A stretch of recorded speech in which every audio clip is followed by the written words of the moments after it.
عاشقی و دانایی تو به زمان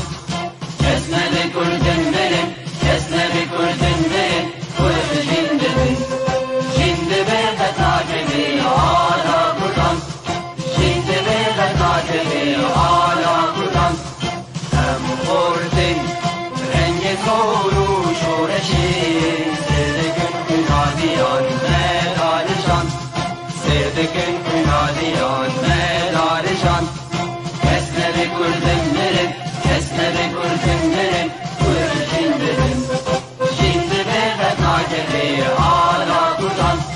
جنده به قطعه آلا کردن هم خوردن مریا و کی مثلبین دین ایمان و پادیمان هر اجتماع دین ایمان و پادیمان کرد و کردستان کس نده کردن مرن کس نده کردن مرن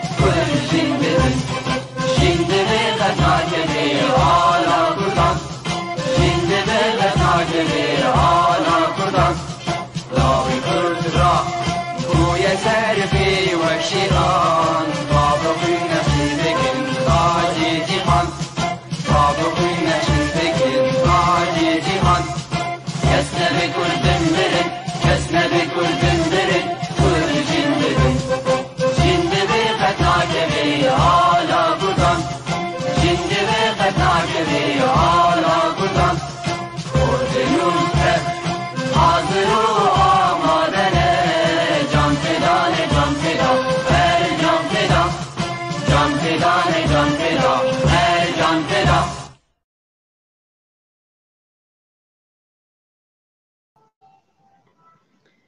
تماشەوانی مەیهێژا و دەلال ئەفدەم محەممەد دەمێوە خۆش بن بناوێ خۆ بناوێکی تیا گشتی ینی ویسکا و ڕۆژنەما بنانی کوردی سووریا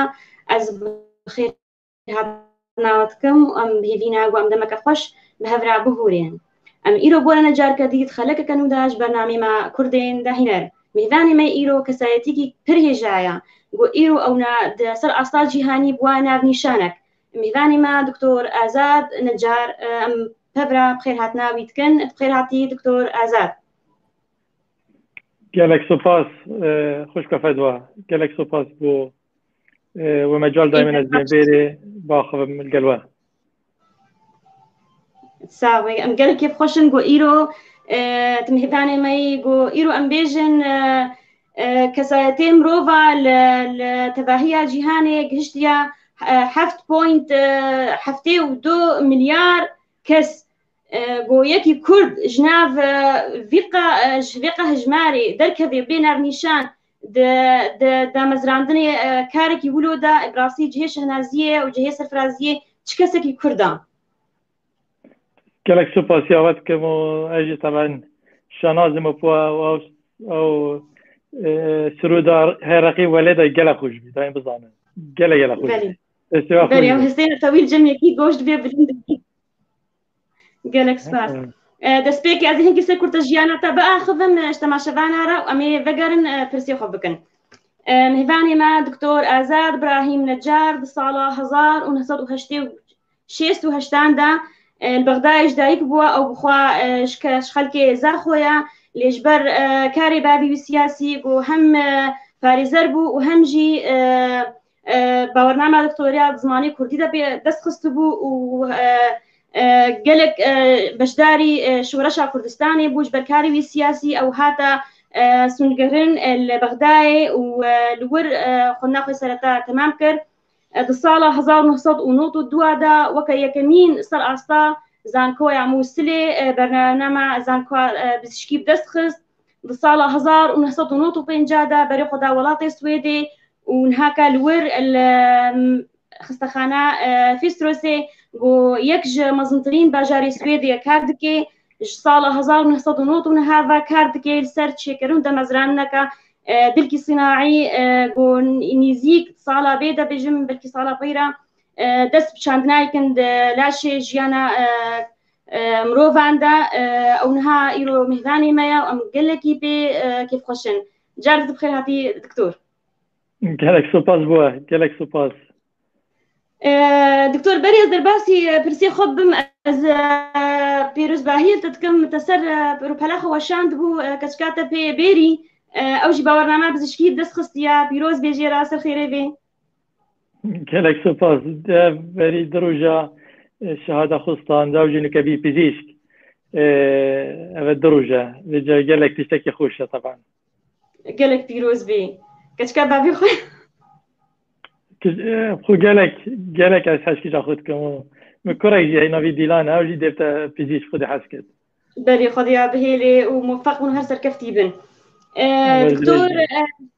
بەری هەر سەرکەفتنێک هەبێ و هەر کارێکی سەرکەفتی هەبێ و هەر کەسایەتی کە سەرکەفتی هەبێ بنگەهەک ژێر هەیە. ئەم دخوازن ئیرۆ ڤەگەرنا بنگەهاتە ماڵباتاتە دایک و بابێتە خوشک و برایتە یعنی بەحسا وێ ماڵباتیش مەر بکێ هەنکی سەر ژیاناتە نزیک ژیاناتە بشۆپێنێت توچکایی و خوندناتە تە چاوا کرد و چاوت گای vê astê. gelek سوپاس بووە دەلیێ دنە من ez baxivim. Eziş malbata min taban em xelkî zaxûne babê min êkeniyase nivîskar e û nefsê katî jî muhamî bî karê muhamatiyê dikir. Babê min emrê Xwedê kir heyvanehê emrê wî 97 salî bî her sax bin heşta emrê wî 87 şehada doktorayê danê camiyekê Rusya zmanê Kurdî dersat bêjin. Cevabê min yani destpêkirinê gelek heş yani xizmeta Kurda bikitin û gelek jî Kurd perwer bî. Vêca ji ber hindê jî û destpêkir gel hizbê hêwa wextê hingê şoreşa Kurdî destpêkirî û piştî hingê gel bî hizbê partî destpêkirina çêkirina wî ser hindê jî ra hate hebiskirinê Romadî sala 63 ye. Ji ber hingê jî taban evî babê min şûlê evdiyê kir şûlê yani nehêla Mehwel Ummiye ji Kurdistanê rakir yani destpêkir gundê çit nîşa der yani mamosta ditin çawa zmanê Kurdî nîşa teleba bitin wî katî. Vêca piştî xtê dîtin tîcavî siyasî ye ravî hebiskirin û piştî hebiskirîn yani gelek halê wî nexweş bî li zaxo vêca mecbûr bî hate Bexda sala 63 xwedî ez li Bexda dam ve ser yani mel Bexda jî her me Kurdî taxev ne qebîlet kirim zmanê dî baxivînin malê leh Kurdî ba em fêr kirîn em gelek Kurd bîn û yani bîne Kurdekî Kurdêtperwer yani deyka min her wasa deyka min yani mektebê heta sava şeşê lê xwendî deyka min yani ew qîveyên hemî xuşk û bira me şehadet gelek mezin standin û cihê evê cihekî hey gelek mezinin dikme çikû jiyana xwe hemî fîdayemeyê kirî. Em neh xuşk û bira ne em 4 doktorîn 3 mühendisîn û 2 dî jî خريجة كلية مجال تعليم دا كارت كان أم حميم أرتابن والجال بتشيكت ما نكا كشامن بين أو بين بيش دكتورة مت فاميليا مدى جال خوش كبرت منو بتشيكت وانا جا بابي من أبي يعني بابي منو ديكا من هرم بالداين بخاندني سالا هشتو بينجي أم جرا أم هاتي نبا زاخو بابê min sala heştê zivî ve bû zaxo destpêkir muhamat dikir û em ez hatme 85 xtî min mekteba xwe xilas kirî li Bexda ya senewiyê û ez sîngê jî hatme camia Mîsil ez qebîl bûm heta nota duê ez xilas kir yani kolêga pizîşkî û ez bîm doktor nota pêncê ez hatme Swîdê belê. دكتور جنوط ونهافج ويش خيفات كارد كيسر دا مزرعنا بدليل صناعي تشاوك كتب يعني يقولوا هذا فكرته انه في كاري بكي يعني خندناتا نا اختصاصنا نا بسبوري دلدا يعني شا دلدا تشا هذا بالاتا قلت دواري دلدا تكار بكي بله وقتی بچیک از گلک شوله دستی به حاجت کرد يعني خاصة شوله كهربائي وشوله الكترونيات يعني مش بتشيكاتيه مرقه من او بي واذا ما مهندس حتى ما هيك صار وقت از بي ما مش شيء ثانويه خلاص كري او هينجي من برياردن از ما دكتور مش هندسه دزبردا بجا قالك يعني داهنرينك من مهمه يعني سواء كما بستك الجلمان حست كم ما حست كده يعني شو اللي داهناري وشو اللي تكنولوجي وقتها هات ما سويدة طبعا سويدة إمكانيات بازنها أنا بريكا داهنارية دا سيستما كي تهينيت قالك بيشكتي بو بيشكتنا داهنارا وبو بيشكتنا هزرت وانجي بدأ سبيكر من زمان السويدي فير بيمس بين نوتو بنجي حتى نوتو نهي توان سالا دا من تشتاقدي داهناري دي تشيكري يعني ما بحثنا كريا اوجي من يكم تشت من داهناري كي يعني نقري دايب دكتورية من بو طنبيلة من نوع كش هينجي نبين السيكي يكم جار هينجي متشيكر مروفي انذار طنبيلة جريد دا تليفونه يعني اگر يك طنبيل دزيبا بشتي 10 ثانية الطنبيلة تليفونا خدانه خود كر او ايكي هاتي يه طنبيلة دي دزر جاو تشت او مدرس كر صالة نوتو ششي حتى نوتو حفتي بس بشتي انجي مديتنا از ازراخو كما بيزيشكي وازراخو كما تشتي مخان دي واس تشتي فيربي بجا من او داهناري دوسي صالة هلادن ودا سبيكر اشولكم كدكتور السويدين وطنها بجا او صالة دا سبيكر بومن وكي هزرك جيبيكو ام دلكي دسكر يعني دلكي اصطناعي تشيكين شي وكي تازه وكي دلي طبيعية مروفي بجا بوشي من او هزر كده اختي من اختيز بشيك من كوري خالي من نساخ دليبي ومديت يعني حالة مروفي كان نخوش وقت مروف نساخ نساخيات دلي وقت مجي الخستاجي كاركري بشتياس من ميسل خلاص كري مديت يعني نساخ دلي كان حالة وانا نخوشة وكان ترسل قلوانا دي نظام دي كان جمرن شكو دي لوان دي راوستتون دي مشكلة بوانجة بجاب تشتي هني راستي بومن وكي بالدانه كي بي از بالدام از هول بدن بوان تشتكي تايبات درس كم او جي من ابا 20 سال سر في بروجي دي از شكارت كم وكاركي يعني بدل سوج از كارت كم ونفسي كاتيجي من كاري خل خستيت كر كاس يعني برينكارية مجاري بولية جاو دو تشتا من جالك بريفا برم جاهي نظام يعني جالك آسان نبي يعني جالك زحمت ببومن هنده كار بكم بس يعني الحمد لله بريفت شو امنك جايتي نقو ناغد جالك باش بله قال كيس باس دكتور يعني اف دلي ودا مزراندي چاوا كاردكي بچشي وي كاردكي تجدا هياويه يعني او دا تشتي بري وهاتا ناسكرن دلي صناعي بري هي ابو بس برنجك دي بله ثاني دل صناعي ديرو كوانا جالك كفنا اوا دي بيجين 6 ساله بتر 6 ساله 6 ساله دلت صناعي تينا تشيكرني بهربتر الامريكا بس حمي تينا تشيكرني بشيوكي يعني نا جريداي بلاشمروبي يعني بس تينن وكي بامباكي تي خويني بالده تتلاشيدا جا وقتی افدلت هنی دلک حتی چیکرنی سال 82 افدل هنی شول نکر گلک باش پشتینگ افدل باشتر کرن پشتی 20 سال ناوی گوهارتن هندک تشتلی گوهارتن او دل پشتینگ اجازه حتی سلاندنش باجر امریکا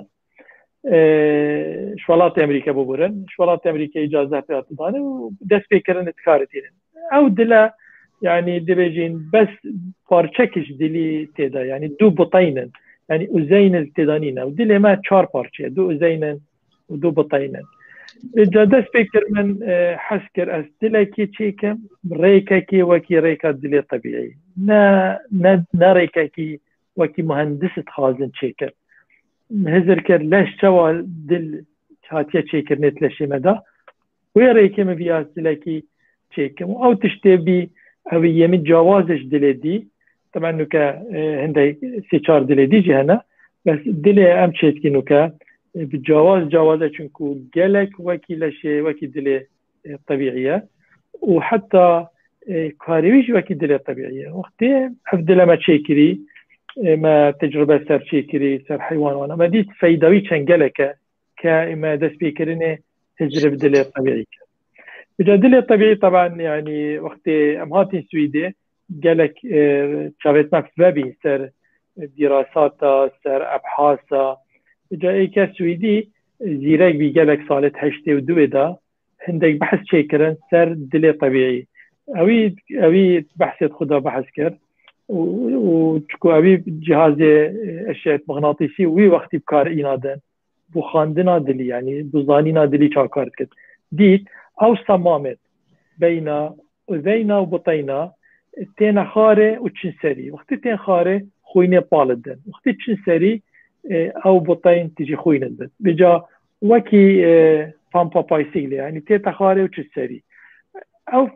ميكانيزم ديتن اساسيه تقطانا دليدا بجا او تشتاني مخان صالا نوتونه ومبريار دا هنجي از دلك تشيكم سيرفي نظريه لواندنا صمامت بين وزينا وبطينا بين خاري وبشنسري بجا لما يما دليم تشيتكين تایبەتە چونکو وەکی دلێ طبیعیە فەسلە جاوی و تەرکیباوی بله بله دكتور يعني كمية خوينة ياكو دي وكا دلي طبيعي دي دانو يعني دام صناي بلاشرة هستيارة يعني هاكو أم يعني كيفية دبن يعني تخحري دبن يعني بترسك مرتشيبي أو دل كي مزيدات كي خوين أف دلي الصناعي جكاري بوي كاري طبيعي وكا إيه دلي طبيعي بيرابي سادسات ديوا صابتن بوچي ما وكر چكو ما دل ما يكم دل أذين تداين دل دي حمية بأذين بجا دل ما طبيعي دا دل ما طبيعي دا أذين دا هندك محسسات هنا أو محسسات تحسسها زغطيت كان يعني فشارة خوينة أذيني داد كان بجا أو وقت الزغط وقتی فشار خوینت اذینی دا بلندت بتن دل ما طبيعي بتر تقطت بتر خوينه فالدت چونكو بوچي معنوي بتر خوينه تتا اذيني لما فشارت اذيني دا زيادت بت وقت يجي فشار خوينه اذين دا كامل بتن او محسات بيت حسن دلي ارامت كان بين دلي يواش يواش نكا كيمتر بقطه ما وكر ما نفسي في تشتيك يعني حتى افتش تجيما هول دام بزانين دل چاوچيت كت ما وكيوي بريكا تكنولوجيا تشيكر ما الشركه كي نرويجي بوما ما اوان هندك محسسات شيت كني جالك تايبات ومحسسات وانا بكارتين كارتين الطياره بوينغ كارتين جالك تشتت مهم ده بجم نكمل قالوان تعاقد كر او محسسات وانا مسكري او جي الزغطينا يتفشارنا كانت أذينا دل اصطناعي ده نفس ريكي شو الدلمية الطبيعي بيت حسد خوينا زيادة هاتي وخوين كيم هاتي دلمية الصناعي عين واسطة بيت حسد بيجا وقت الدل وقت خوين لاش وقت مثلا مروف دي كشكا كبيرة مروف حاجات كت ان كشك دي كوركا كبيرة حاجات كت دي دلوية قطت مانا بوشي چنكو خوين ويك هاتي بتر زورت الدلي دل بيت حسد اما بتر خويناتي دل جي بتر تقطت بيجا دل مروفي تقطت زيادة وقت مروف اكيد بينت حاجات كت افتش دل ماجي دي وصا في حسد دي وصا زيادة بتو كام بتن وكي دل طبيعي وقت مثلا ايكا حاجات كت ببينت يا جاكر خوين ديت خوين مروفين جا خوينات بينت دلوان تقرت دلوان كام تقطت دل مروفي تقرت افاجي دي وصا في حسد دي خوينا دلي يعني دي دل خوينا زيادة وكام دتن كاتشاند لاش بيوسته باشا بله دكتور دكتور محمود عباس برسي او برس مش الحاضر كربو دبي افضل يعني عمرك جير هيا يعني مثلا ها تشتن هنا 5 صار 6 صار 7 صار دي بدل ببي يعني عمرك جير هيا يعني دائمية خلاص كنت داني دائمية وسەر چ شوولکێ بەتاریە شەحنە چاوایە؟ بله هر تشتكي صناعي عمرك هي يعني نابت يعني دل الصناعي نابت وكي دل ما طبيعي تجا يعني دي شول كت وكيوي دي كارخو كد دي جيان دي تنساخا بس نشت هند صالة وكي دل ما كار بكت بجا افتش تام لازم بزانين يعني تجا نابت كاري ام بكي نابت وكي كاري خوديت كتن بس هي ام هاري نساخت كين عمرك دي بجين يعني بيش او نساخه هي فيدي دشت قبري دا دمرت ام 4-5 ساله دينه چند ساله افدل دمينه 3 ساله 4 ساله 10 ساله مش نظاني ام منك التجربه سرچت كين وتجربه هني دريجت كن حتى ما بزانته چند ساله دلمينه بس نفسي كاتيجي ام 20 ساله دي سر كارت كم بوچي 20 ساله كارت كم چكم مدبيتن ريكي تايبت بتشيكن يعني من بيتن هم تشتكي تشيكين صبح دي خرابت هر پارچه شوي هاتي تصميم كرني تايبت هر پارچه شوي ما تجربه كري كلك ريكا پارچه ويجي نا ام تشيكين اي ولات ام السويدي تشيكين والالمانيا تشيكين اف دو باجيرا اف دو ولاتا بجدارن تشيكرنا دلي ما وتظانجي يعني ام نبيش تبحث كين تشتي السويدي والالمانيا بين تشيكرني كان تشتي باشن كان عمري وان دريجه جاست يعني ام بيدارين افدل هني دمكي قالك دريش كار بك دا نساخ نبيش توي دلي بجهورت بله دكتور يعني او مادات تيجي تشيكرن دهندروي لا شيء انسان دا يعني بخدنا في خوينه وجوش دا خرانا بي يعني واف اف اف اف اف خال أنا خوش بسيارة أف يعني وقت تو تلاكش كمروفة كيت كيت لشي مروفة كده لازم أو دل لازم أو مروف قبيل بكت أوي دلي أكر قبيل ناكت أو دل الدراوة شو ناكت أنا دكتور كان هذا قرتشي جوار دشينن يا تشتكي فحصا خوينات شيتكن فحصا جوش شيتكن يعني قالك فحصا شيتكن كتطابق هيا يعني تشيد بأف جسمي قبول كيف في تشتي بيجي أفدرك الصناعي يعني يا صناعي ده مشكلة نينا أفت تشتي باشترش دل طبيعي أف مشكلة دل صناعي ده نينا لاش قبيلة كده چونكو بقولت يعني صالة 65 دست بكرين يكم دل شكرين بجهن ده أفا 6 صالة أو مادات مرو بكارتينت يتهاتين تطوير كرنه يتهاتين باش كرنه بجانو كجي طبعا تكنولوجيا جالك بيش كتير مجال مواد صناعي ده بجا دل هندك او ماده صناعيه كنا دلي ده او تلاش حاجات كده شو مشكله قال له شيء هناك بس سر هند جرا تشتكي بامباكا ناقوشتا تشتي صناعيه ام ديتشكي ام دبيجي نساخ دي بكارين دي حبكت خطري خوت القال او نوكا قال لك نساخ نوكات خون يعني قال لك نساخ بون دانه هنا خطره شبت عندك حبكات خون او خوينوان دي سبكت او حبك دي صار قال فيدلي دي بكارينات وان حبكاجي قال حمي دلي تصنيعي بكارتينا اي نبس بياما جا ام تشتكين يعني ام نوكا دو صاله ام هن تجاربها سر تشتكين ده ام نهي لين افدلا شو مشكله ابو نساخه شكل يعني ما عمل قال جامعه كي بريطانيا نافي بارت يونيفرسيتي عمل قال وانا استحكينا تشوا خوين دلي داد بورت چند او خوين راوستت ناراوستت چه مشكله دا چه كتن افيك عمل قال جامعه دي لين شوبينج ام نوعيه دي ابحاث تشتي استعمال لما كاميرا اشعه مغناطيسي قال دل اصطناعيه مستحكينه حركه خوينه دلي دا تشوانا ام قال جامعه خستخانه مازن ستوكهولم كارولينسكا ويكم خستخانات كرنتني خستخانات حمي اوروبا دا عمل قال وانا تجربه خوينه چند دل ما صناعي چند تاثير خوينات كد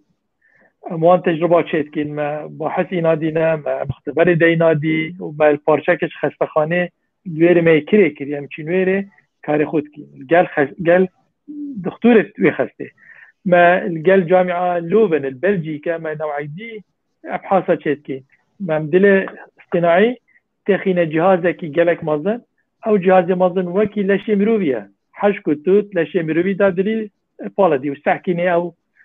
دل تشوا خوينه بامبت كتن تشوا زختي كان زختي تحملت كت كانت نبضات دتن بشكلي والقل حيوانات جوختم كارتيني ده سحكيني ككاروي تشوانا بجا ام بنش شش بشكلها ام فيدلي اختبارت كي اختبار خلاص بن ام طبعا هندي هم مديد مشكله كي هيا انجي مشكله دي تشبت ام وي بارشه باشترت كي جانو كامل جهشتين تقريبا ام قالك رازينا جي ام ظاني ايدي نبيست ام باشتر بكين جا لما انو كام تشينا قونا غاد ما هيك ام حست كينو كا ما برياري داي سال 2023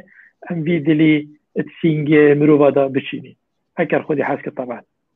دكتور اتوتاغو تسبيك تاغو مد لا شي حيوان هذا تشان يعني بشتين هاكا وندبينن تشتي وندبين الحيواني ولا شي ودا تشان يعني تشاوايا وندبينن تشكي باشا برهمين باش دي بوارك جلا باشا حتى نكا تشكو مقوتت يعني تشتي كلا كيف ماتيتن امد بيني كارويشن باشا يعني او بو ما وكي تحفيزك تشد بتن ام دا بتشين هي سر كار بكين هيش سرشول بكين چونكو وقت كنت لشي حيوانات دا واركا وكي لشي ما وكي دلما طبيعي كارت كتا يعني كم يا خوي ند تيدقات خوين چند هاتيه خو اوتوماتيكي خو تنظيمت كت افتشت هني يعني بالصالة ستان حتى مشيا انجي منو فريقي ام قال يكدو كارت كين مشيا ام في تشتي ديني بينا وجوده وبهلين شول بكت نبريكا كي قالك تايبات بجاج برهندي يعني قالك دكتور العالمي قالك مختص تبدلي قالك يعني شانازن بدلي ما تشيكري وبريكا ما تشيكري شكو دلي ما جوازش حميد دلي دي يعني حميد تريكا كراتشن ام تريكا يدير يتشوين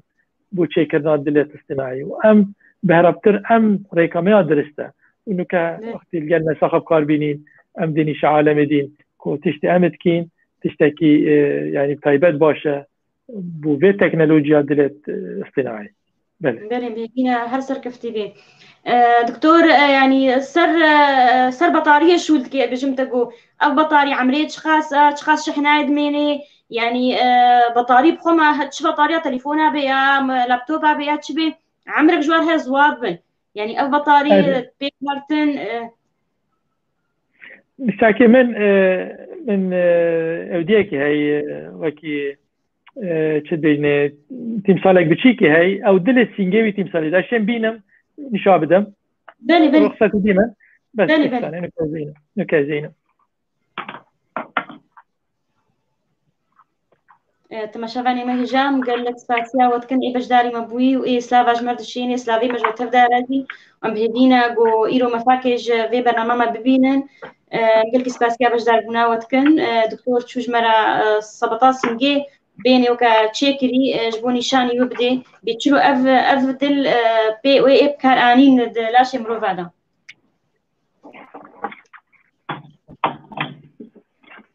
هذا بس كاميرا يجي نجيكي ويري كمان زي إنه خارج دا بتر ببينن إنه بينن كا بل يعني أبا أو عقلية إلكترونية أبا جي باتريانات كفتفيري دو باتري جيت كفتفيري هر تانيشتبه أبا جي تيت كفتفيري أبا كفتفيري أبا تكفت قايشة أبا أباني مريت كفت قايشة أنجي دكي يعني أبا أفجدر بدميني أجي هيك إنم خاري أبا سكنة دهين ببينن هيش كاميرا إنم خاري دكتور ببينن أبا يعني أبا وصلت السينجي ده يعني أبا سينجي أبا هندي مروفك يعني كنت سحكي من وسحكي بي سينجي ما هندي كان أبا نمصر سينجي مروفك أبا حجاب الحاجزة أبا ذيك الفيريا ما ذيك ما نينادي ده تكون بيشتا وأبا بشتوينا أبا جي شريانا زبين خارج دايم باشتر ببينن أبا شريانا بشانة وأبا جي شريان الأبهرة أو تشتن حميلة شي خوينات قارينت بامب تكفتا ايك بالي راسته ويجي تكفتا بالي شابه او آل چپی خود پالدت حمیلشی او آل راستی پالدت بو پشا داخوین بو پشا بچت اکسیژن بیته بزورتن بو آل پامپا آل چپی دو پامپا آل چپی پال بدت خوینه بو حمیلشی و خوین زورت بو آل راستی و جا بستا دل کارت بتن وش اف واير هني جابدي سبي بتن نرج بتن فاتك شيرين افرنج رج دي واير سبي بتن جلجي نرمه افادي كفته افا قايشه افدلي هني يعني دي شول كتن بريكا باتريا هر شحنه باتريا دوز بس ساعتها ده حتى دوز بس ساعتها مينتن خلاص طابت اجا نساخ شيتن بشتسيكه خوبك 12 ساعات قالك خلال 12 ساعة لازم باتري خوب بقوتن باتري دي باتري بقوتن وبشتينجي ل 12 ساعة دي كارك وقت يجي بيت شافن بتابي تانك تخطيب خو باتري تنش حكرني بيا او نبيش تشيلف كتن خو جهاز بيت حسد باتري الويلنا وشحنت كتن اكي كوا دروب موبيل اخونك شحنت كتن بريكا ديت سابز نيجي جهازي كت بله بله دكتور تجربة دايما منك بله هي دارم بس أجيب بلينكم بس صورتي خو بله تمام خير عطي خير دار دار باشا أمل مالدي من شهادة بله نشكر دكتور يعني او بارتشي دل هند صبطي دتيش شاندن وهنجيش دربي لاجدميني يعني دل او دل خوينه بالدت او تنيفالا شيدا يا لاش مروي عمل جرتي لاش حميد جور بها او واير دركبت او عقليه الكتروني او تنظيم قطانه دلي او جدر بها اري بله دكتور نهندس أكثر أمره شو دفركي وشاحن جميع نبو بطارية ذالا ومي تشكوين لا دمرت خلاص لا رجع طبعا يعني باتري يعني بطارية بدير جيرنينا يعني يكا زيادة بس أنا يبدو فيرا أنا بيستت هين دي قالك هبل قالي أو مشكلة بدل قال خبت باتري شحن كري يعني أو مشكلة دي صارت قال خبت حاجة بو 5 رجعت باتري الشحن كنت نود تشويلي باتري نتشتكي يعني باتري شيء صدهبا أو مشكلة وردانينا بس يعني لازم هر 12 ساعة بقهرت يعني هر 12 ساعة شحن دلي دي ساكت دلي دي 6 ساعات حتى 4 ساعات لازم أقول شحن كنت أما 12 ساعة 3 جارة بتره شو اللي باجي يا ما باشتره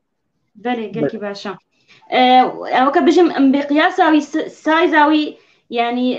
صبطة سينجي درياوي هاي في الشكا يعني ويرياوي هبي جقلكي ناقري خوش بسيارة طبعا دلي أبهني يعني حتى هجدة لترة خوينة دقيقة بالدت بجا حتى هجدة لترة بالدت طبعا ناشين بتشيكين قلق حجمي قايدة بشت تسينجي مروفكي بالغ ده يعني مروفكي مازن بو بچیکا ناشته سینگه بچیکا ده یعنی بچیکه 14 سالی 12 سالی و بچیکتر ناشته سینگه وانا چون مازن ابوانا اما ام چتکین ام التينا بلجيكا مختبر التشريحي او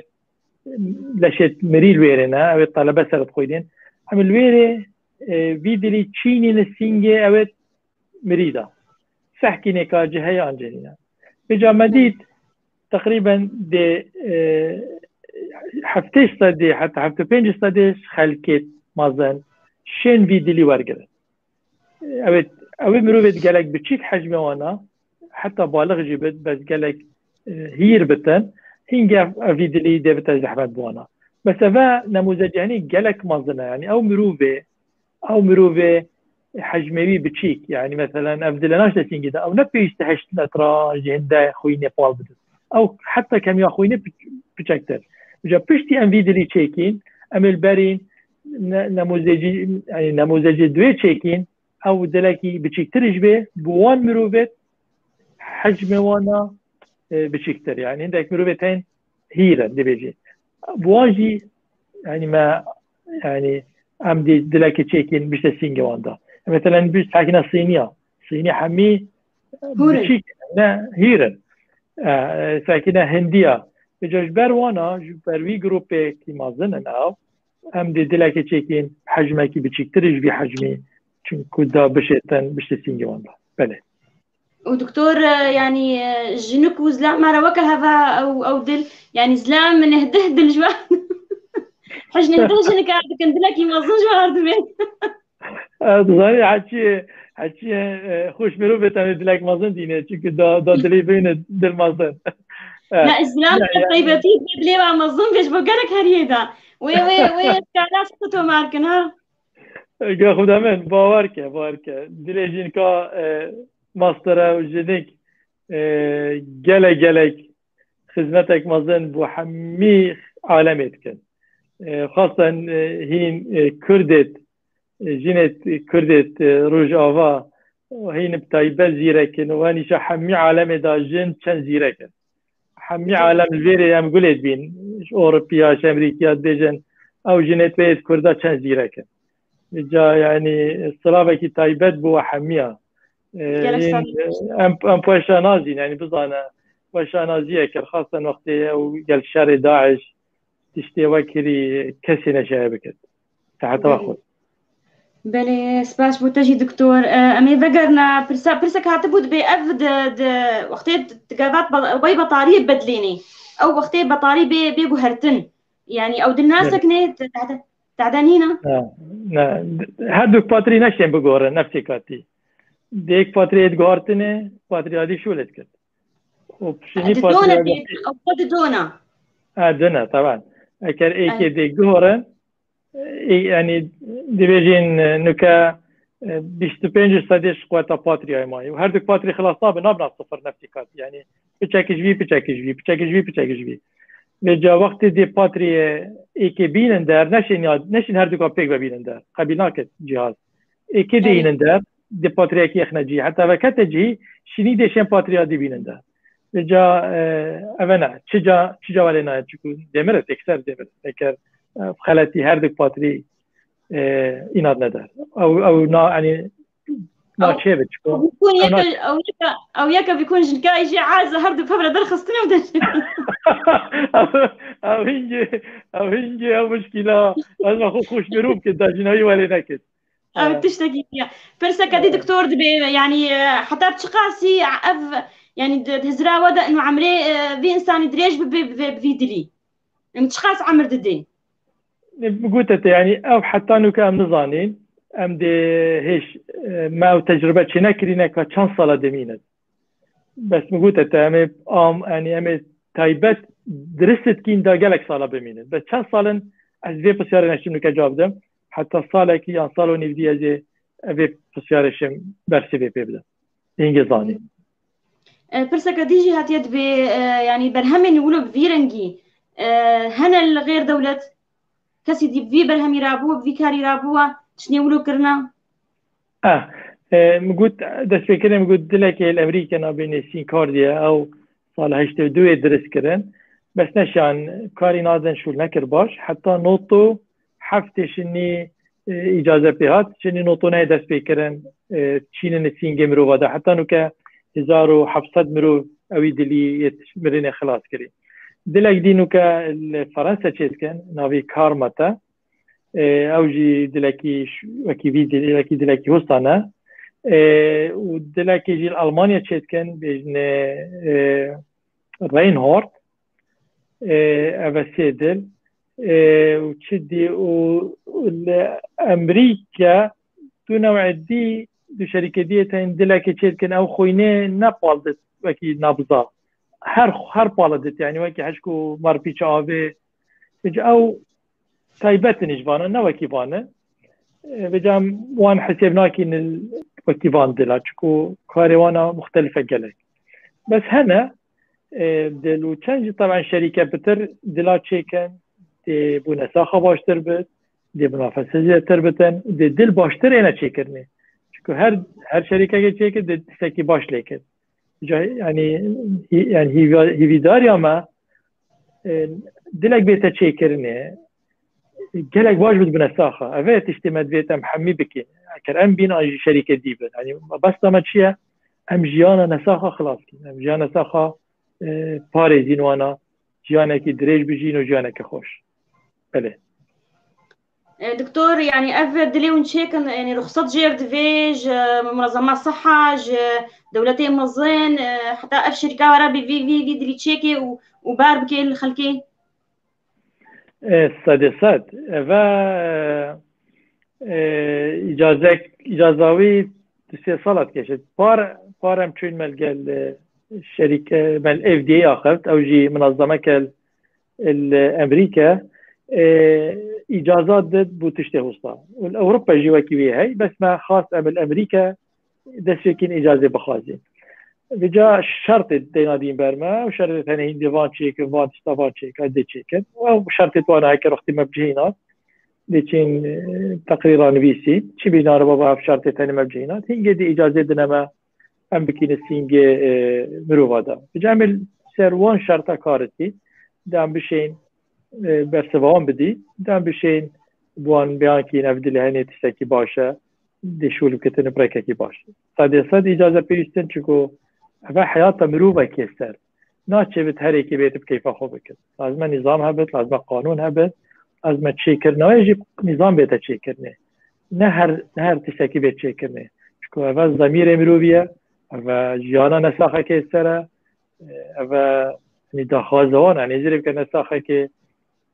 كيفوي هاتي نكد دلكي ورقدت او دل باشونا كد چن بوي نساخي ازياد بن جبر هندي يعني اجازه وانا بشكل زحمته بس مهمه جي مروان اجازه بريفا ببتن ودي بچت حتى تشيكتن بشكل قانوني درس دا مروهاري نساخك بله بله دكتور ام بيجن يعني افدل اف كوليسترول هيا وشحومات هنا واف را وقتي تيجرتين يعني اف تاثيرها يصير في دري هي بعد ولا يصير في دري هبه يعني وين سبكي وين او تخمينا بن او شي مشكله هنجي نسر دلي كوليسترول او هنجي تشيل في دلي ناكت بس كوليسترول ما طبعا تاثير الشريانات كت بجمع الشريانات ما بس شريان الدلي خلاص دل ما يقهرتي تأثير الدل الصناعي بس لتأثير الشريانات تقول شيء تأثير الشريانات ماجيك تأثير الشريانات فياك تجبر هندي يعني أمد بيجين حرمت بيجين حتى شيء كوليسترول زيادة بس مش بس بعد اللي يجبر حميلة شوي لازم كوليسترول بين تخاره خارنا خو يعني كم بكتن تشتي تشاوري تخارني دا ورزش بكت شغارانه كيشت حتى شيء ثاني جلا مهما وصحتها حميلة شيء نعم بله بله برسك تيجي دبي يعني أفضل صار بطارية صار كهربية شغله يعني بطارية كهربائية أو مجالات كهرومغناطيسي تعديل هناك جمع موقفنا دفرنا كهربتي ذهبي يعني تعديل هناك صدقت كربشت مطارة ده لازم نشتت جهازات مغناطيسي ده بيت مروف نساخ دي تيرا دورن تيجي او خسته بويد جور دي ورقه كدته دي بيشتي في نساخين دلكي اصطناعي هي ناتشه بتن اوت وان جهاز رابطه صدقت تاثير دي كت لازم اقدر بتو ناتشه بيجي بيشتا قسميه اشعال خسته خانه شكل ويري جهازات مغناطيسيه مازنتين بعد تاثير شدت تاثير الكاري بكت بجمعنه بتن نساخ مش توشي مشكله كيف بتن جبر وان اشعه مغناطيسي برهندي ام ديفيجيني نتشا خونيزكي وان جهازانك بله بله دكتور افكاسي فيدري بتشيني يعني كاري نورمال جيانا خب بريفا ببي سبوري بكي باري جران كاري جران يعني دفي هيش خو هبي يعني نامي ندلكي هر نامي ندلكي طبيعي يعني ساكي قلت يعني تشتي تايباتي في يعني برسوا لشيدت يعني لاش بيشتا كم خوينه دي كم خوينه دتي بيشتا جلا خوينه دي جلا خوينه دتي شكو عقل الصناعيه تداي افتشت يعني دهينه النساخ جلك شولا احتياطي بكت مثلا اختارين خارج دلوي كم قط وقت بتشيك بلاس بريفا بشد يبتر قط بس نابج متى نساخي جهشتي مرحلة بدلي بقورين بدلك اصطناعي او دي تشت سباقة ماراثوني كت عندي طبقاني كت نحن وان ورزشت قالك قرص نشد بكت بس دشت بايسيكلي باجو دشت بياسي بكت بشكل بلاس دشت بشتا يعني قالك تشتا دشت بكت تشتكي طبيعي بله دكتور تكليفاوي افدري بفيرنجي هاتيه تشيكري اف نخوشي ايه فحصات شيكي عمليه توني فيدري جيردين يعني تكليفاوي خاص بي كاربي عالم كاربي فيدري بكري وديني شاكي كده بيجين او دل امريكا او نرخوي $120,000 اجا نرخ كيمنينا $120,000 نرخ اول دل امريكا اني كريناوي يعني نج بلي عمليات بلي وانا يعني طبعا نارزانه بو چجينا ارزانه چكو او دل قالك بكارناين چكو يكم تشت عيبيت خوهنا يكم تشت او جهاز ويدلي دي تشولي 6 كيلو ودنگك جيتت وكي دنگ مزاخا هواي وشوشك جيتت بنساخ حجيناكن يعني نساخ شوي وشوش عاجز بن چكو يعني 24 ساعة تونك معملكي دابيت نشي بجا جبر هندي قالك دكتور حشوي دلي ناكن قال بكارناين وقتي قال كم كارتينن كم فروشن بجا نرخوي قرارت وقتها كردل باش بد قالك خلك بكاربينن ودكتور حجب كن شولي باش بد قالك بكارينن هنگ نرخ تتخاره بجا هيوي دارم عبدالياني هند باش بد نرخوي هند ارزان ببد يعني حمي خلك بشي بكره انه كا ايش ما خلاص نكريه وما تش نرخ ندينا دي سيدا بيجم كندية وي رقمي انا شملك بيجم بس او خلال 2 صالة ام ديشين وي تشبيه بسيارة جي برس بده بس يعني ما بس من هروية بهذه نرخوي قالك معقول بس بحث خليك بشين بكاربينن بيجا مشكلة بلي دكتورك برسيد ب يعني افدل هنجيج درفة وك بطارية وك او عقلية حساس افكا سختير هاي سري خب شوي مثلا واش خبك يا مثلا بيدا ببي تعداياي هيا او جهاز يعني تو بكيت افيدا تشلينايتن بشتا سر تشلينا تشكو وصل تشكريا نشتا جوربا وكي عندك ساعات تين تو بچي خو بخشت بن افيدا ملوانيا بكيت تشل ساعتين اوجي تحمل افيد كتن نابج ما تمرو دهمت رابطه كتب بن افيدا دهنك خرابت اويك وتشتدي جي تيمرو شيتن بي يعني عقل الكتروني دين تآل دير بكتنش افيجي رد تكي دير كت ويراوي يا سرشتني دريشترت كفتي عقل هني بشكل دير ترت كفت بس حتى اوجي بشتيت شو مشكله نينا يعني تشلنا تشكو تكلفه وي عقل الكتروني عقل هني حتى تيتا تشيكرني اوجي قالك تكلفه سر شركه وجا جرانا چونكو تشتكي تشيكرني تحملها حميتي سركه بكف تعدري ناشكت باتري ناچه بتردقا بينتدر خراب نابت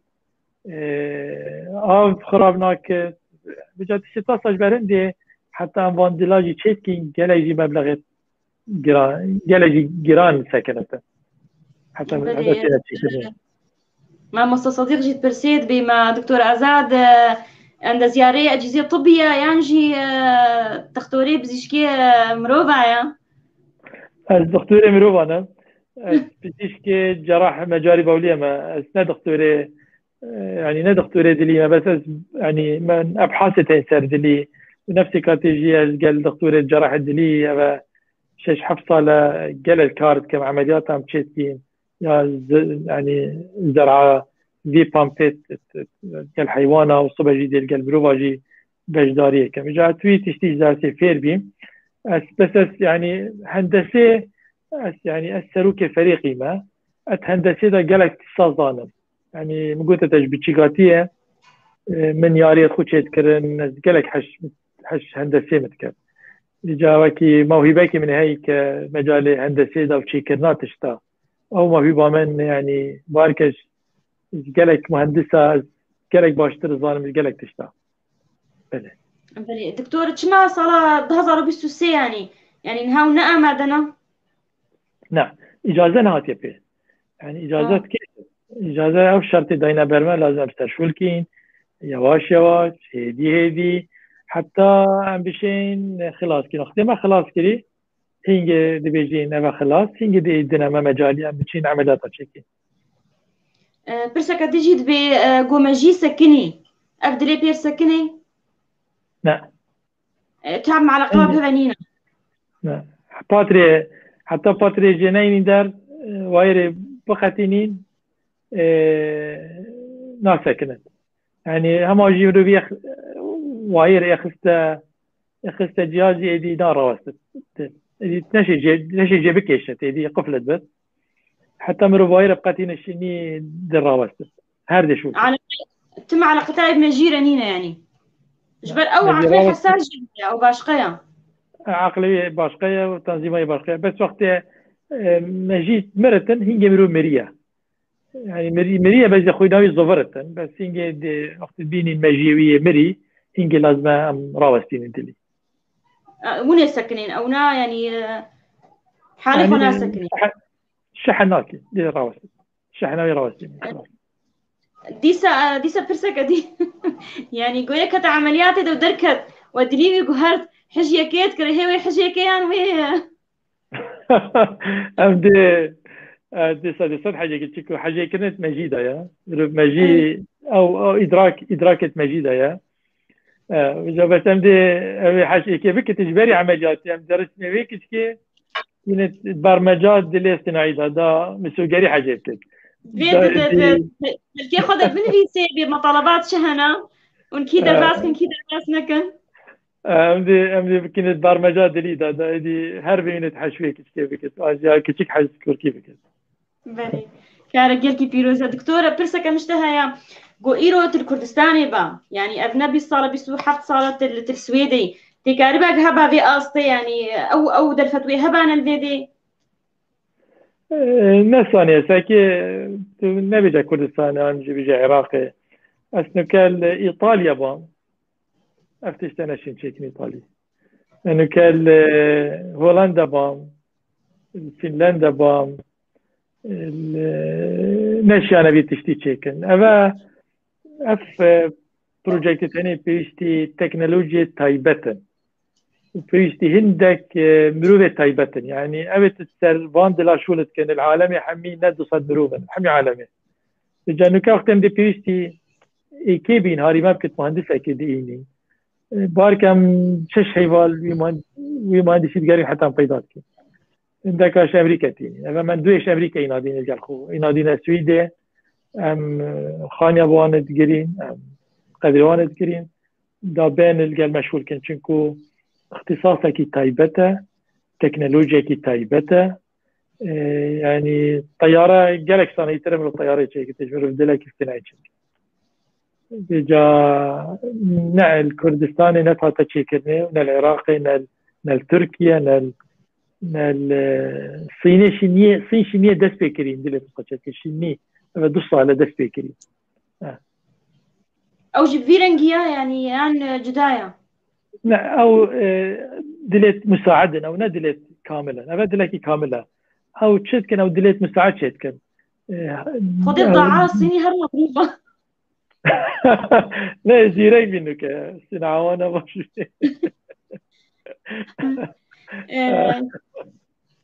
لا زيرين صيني جرق زيرين كده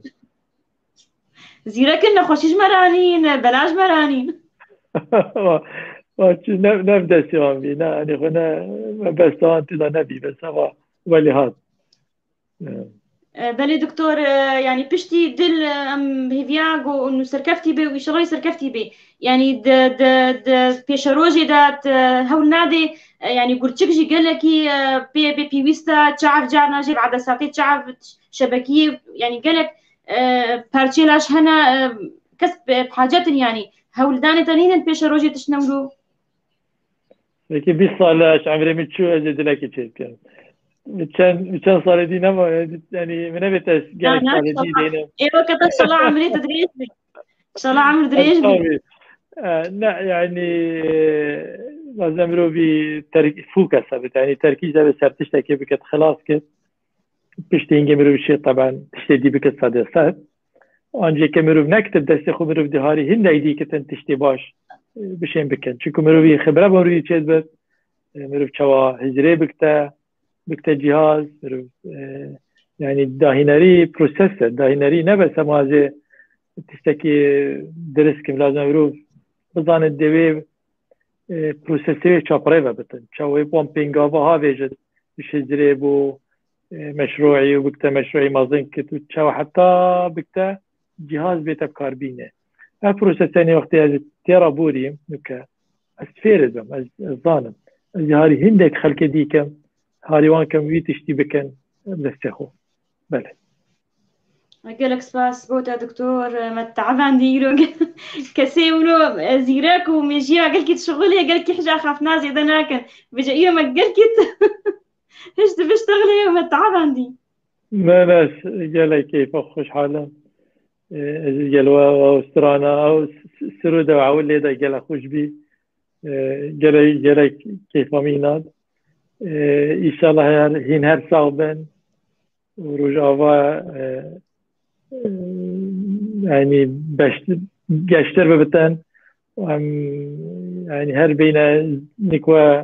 مهفاني وولاتك خوش وهبت قال ولاتي ما يباشر برسك ديجي هاتي مشتكند بمع ملكي سويدي خلات كربو يانجي بيروز باهي تكربو سلفي كاري شاكي كان مشروع السويد بشكل يعني السويد حمي تشتات كان يعني بارك ذلك كان حتى صاروخه طيارات كان حمي تشتي بس حتى انه دلت اصطناعي شيء كذا او عضاء اصطناعي بس هي كمان كمان السويدي في تشتي في جبرند كيف خوش السويدي حمي في مشروعي سروك وزير سويدي هات نكمن وهات شريكة من وشو اخت زهري بستو كل ما فيسبوك اخذ نفيسي كوهات قال من ترافيك تنكري يعني تسكي تشجيع كي خوشة ملك السويدي هات بين اختيارات نباجر ما شو من سردانوان دام القلوان اخر وبان بحث مشروعي كر بس معزوم جي كرم القصرة ملكي ستوكهولم وجا شو ما بيجي وقصران جي قال خوش بي ومرو يعني زانجا مرو نهر مجال مريد ناتشي بتن هروش مرو بشتن قال عائلة ملكرين تخاري قال وانا شيري بخد او تشتجي يعني تشجيعك خوش بوانا شوانا تيلا مرو بي اكي تشجيعك مرو بي شو ديجن صحات خوش تشتي وسطت كي يعني ساكي تقييمك باشا زيرك او بي تشتي قالك تقييمات وانا جرينجا بو بي تشتي بله ما مستنجحي بوجد بيجيت بي او برهم خصنا مزخانة سويدي دا عرضك دويدا بالضبط افدلي هنا من كان الشباب داي وكي وي بس مروفكي كامل بازن جيل متحف السويدي ده يا تكنولوجي والجل ماسترترين ده هنا سويدي هاتي تشكرني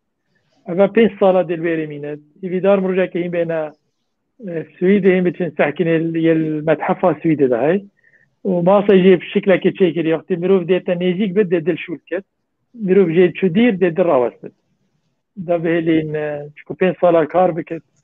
بيقالك يعني دبتا يعني دي يعني ما صار شكري دا دنگلك ودا حمود تلوير باش نه اوتوماتيكي شكري بله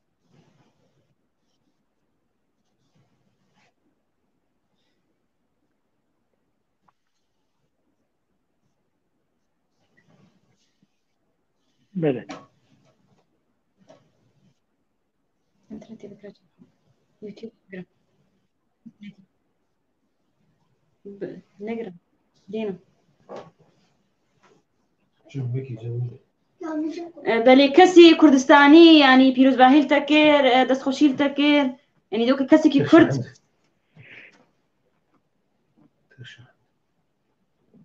يعني طبعا قالك هاجي قالك إعلام كردي قال مراوستا دنجم هاتتا دقيت هاتم بله قالك الإعلام كردي قال مراوستا قالك جي بيروز كرن هاد بو مش قالك جهاتا دكتور دنجم تيتا تيت يقول مدبن تي دنجم تيت قهتوا دنجي تيت قهتمن الو انا اقول واد باخذه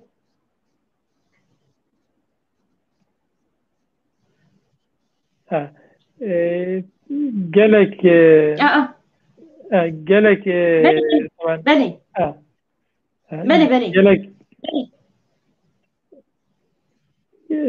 قالك اعلام كردي الكردستاني قال براوستا مقول قال جي مسؤولة بيروش كرن فريكر قال جي تيجي حتى كرني يعني حكمة ما يا كردي تقصيري طبعا ناكت ونكر شجبر هندي جي قالك يعني اوجي خوش ابوما وعلامة حتى عراقي جينو قالك بحسكر علامة عربي بحسكر رجا بيشنبه من